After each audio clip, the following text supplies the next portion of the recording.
quien queda descolocado con un pie en una y en la otra es Vladimir Putin. La presencia de judíos házaros en Rusia es importante.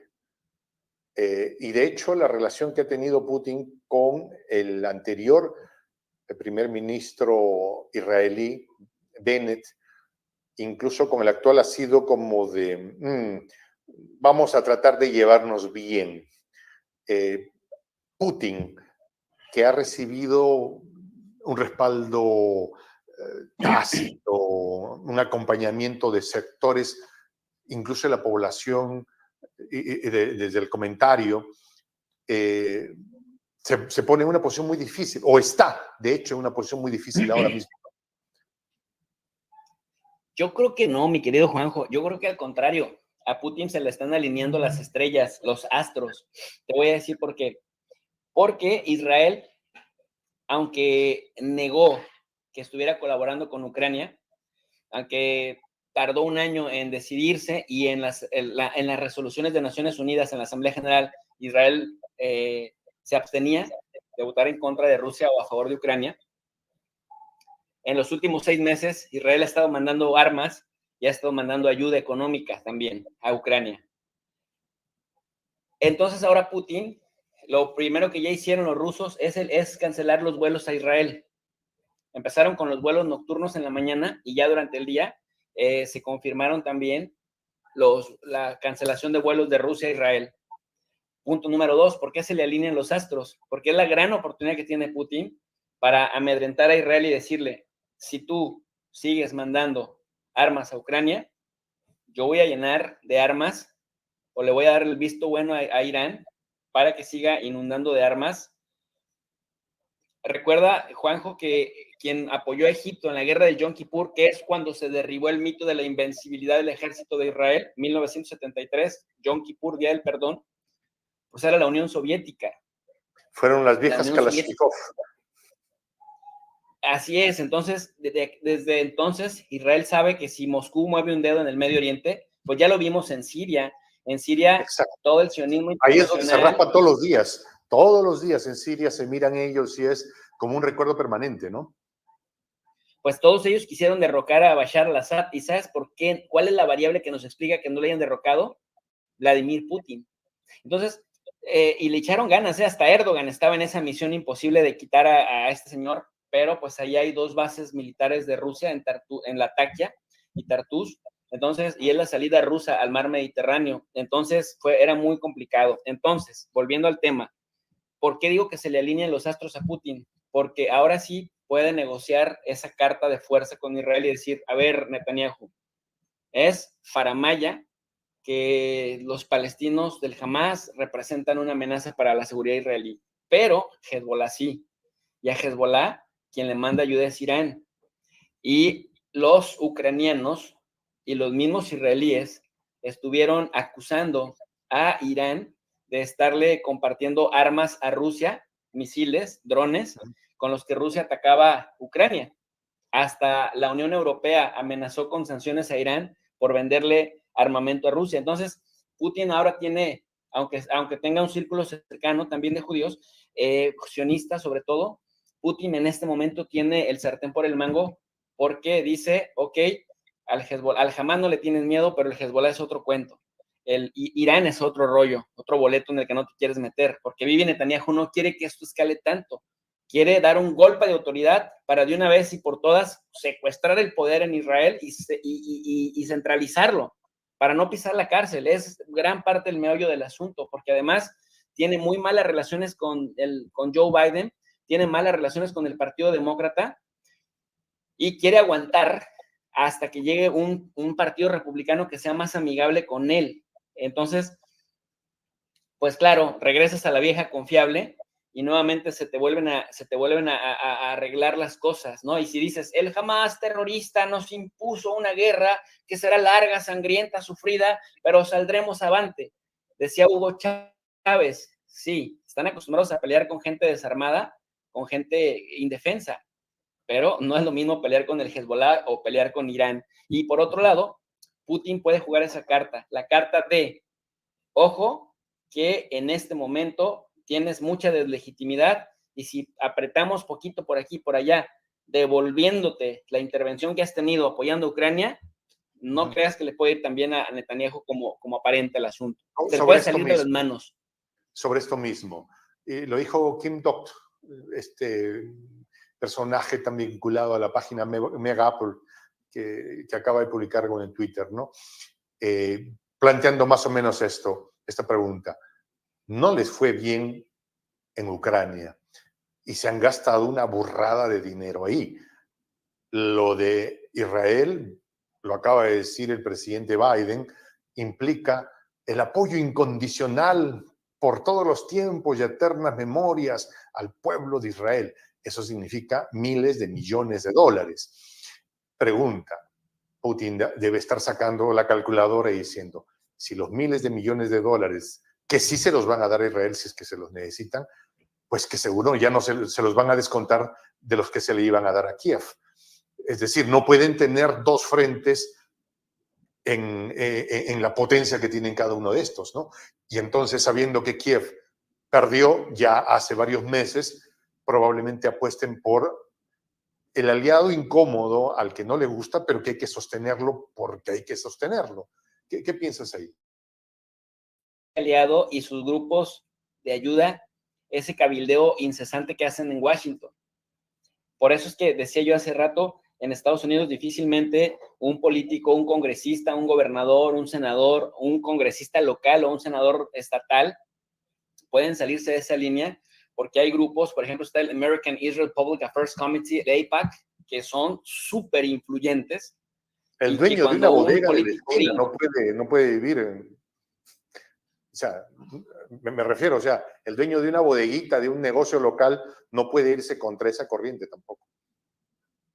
Sí, exactamente, porque entonces hay una buena coordinación. La verdad es que en ese sentido, sí, son un caso paradigmático. El sionismo en Estados Unidos es un caso paradigmático porque están sumamente organizados y son muy rápidos en su movilización y tienen una coordinación muy efectiva para activar todas las defensas políticas, financieras, económicas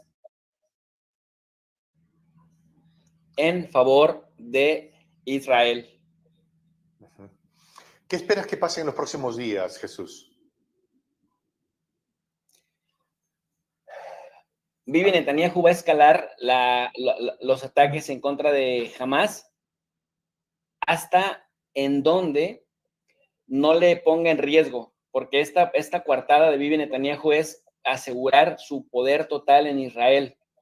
Pero si entran más actores, ahí se le puede ir. Mira lo que dice Dugin. Hace rato me emocioné y me fui por otro lado, pero no sé si me permitas regresar y terminar de leer la cita de Dugin, favor. Alexander Dugin.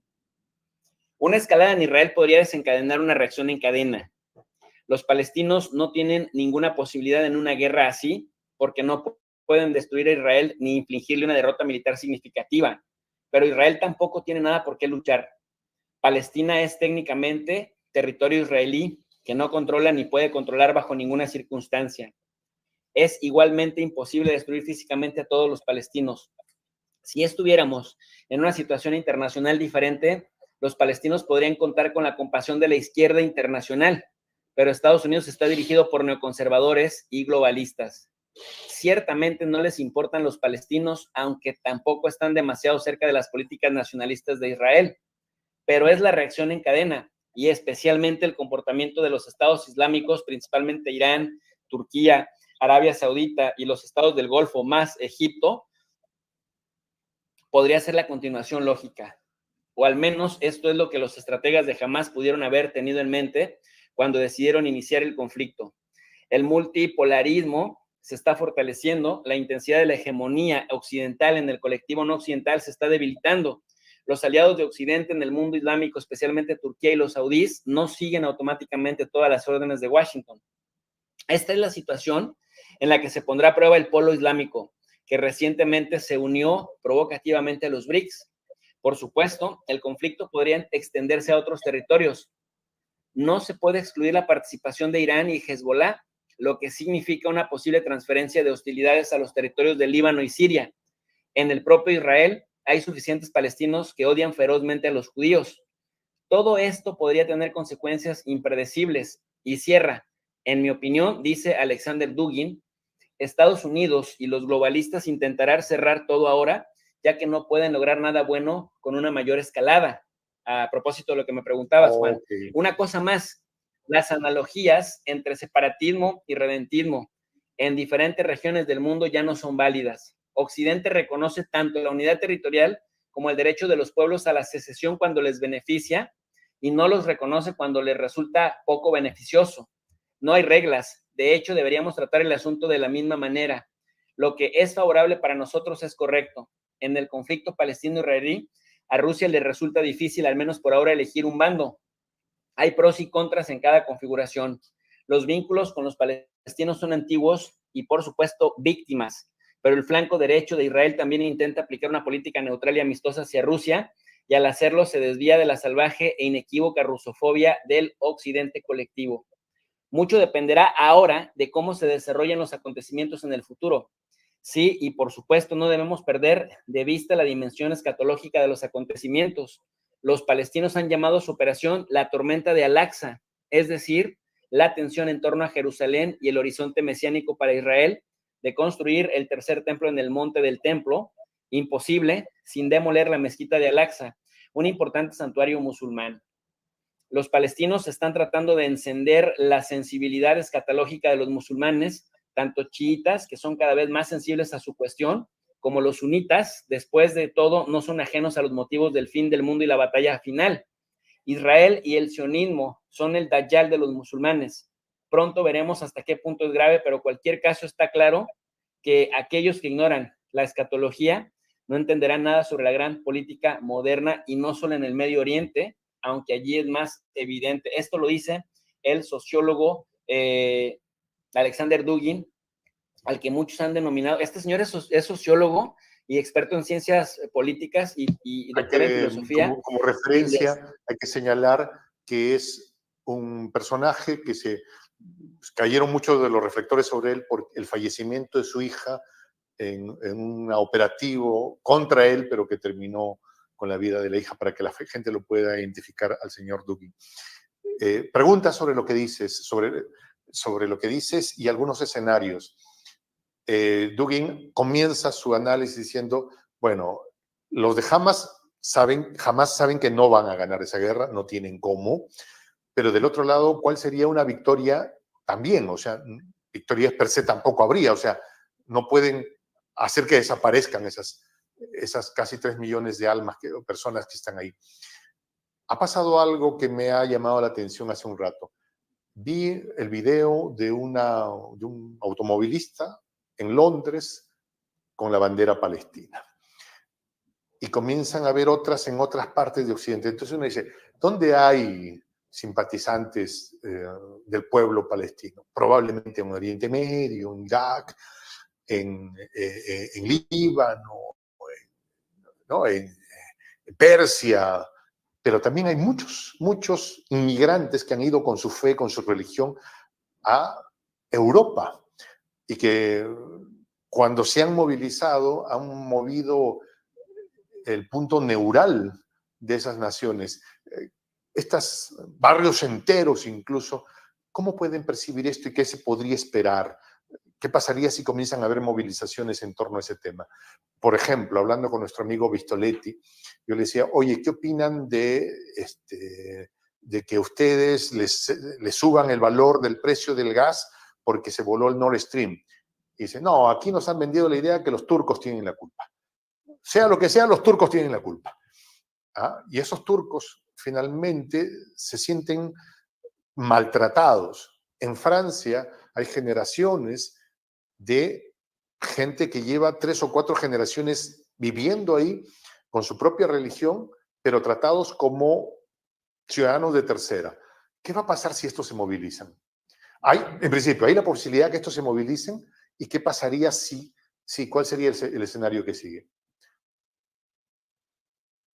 Me parece que el escenario que sigue, el futuro ya los alcanzó, y ahora lo que ya le lograron hacer a Bibi Netanyahu es plantarle una humillación una humillación histórica porque no tiene precedentes, no tiene precedentes. Yo hablaba hace rato en mi canal sobre las intifadas.